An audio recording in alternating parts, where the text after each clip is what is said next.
Hello, my brothers and sisters. I just got a quick message, and I will say this, that I just had an encounter with God, and if I can say this, it feels like He shot some fire in my body, like fire in my spirit, and it just shook me as I was meditating. And what I'm going to say in this fire that I feel in the book of Genesis, during the time of the children of Israel, when God had told them there was time for them to go into their promised land and to receive their harvest, and said, you can go on over there.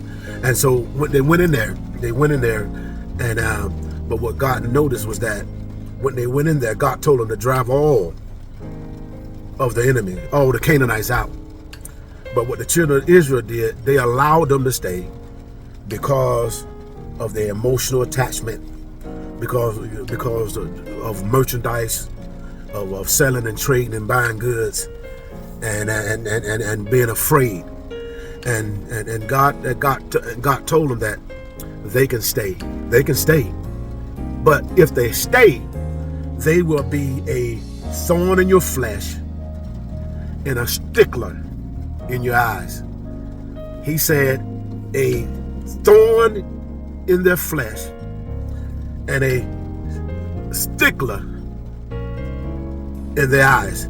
And many of you, the reason why the thing that you're going through, the reason why the suffering, the reason why some blows, is self-inflicted, because see, God had gave you a command, but you didn't hear Him. And because you didn't hear Him, see, this is what God said also.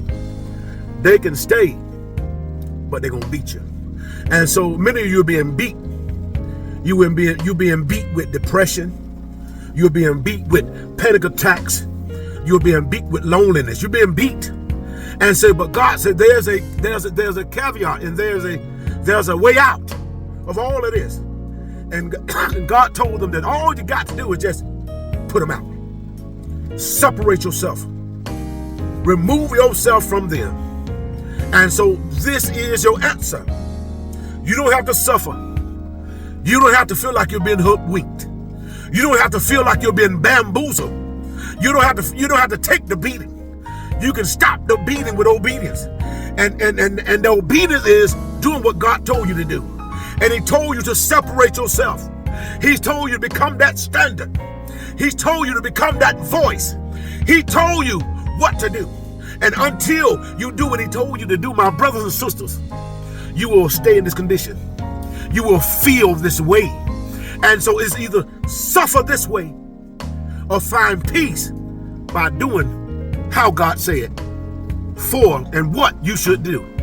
Hear me, and hear me well.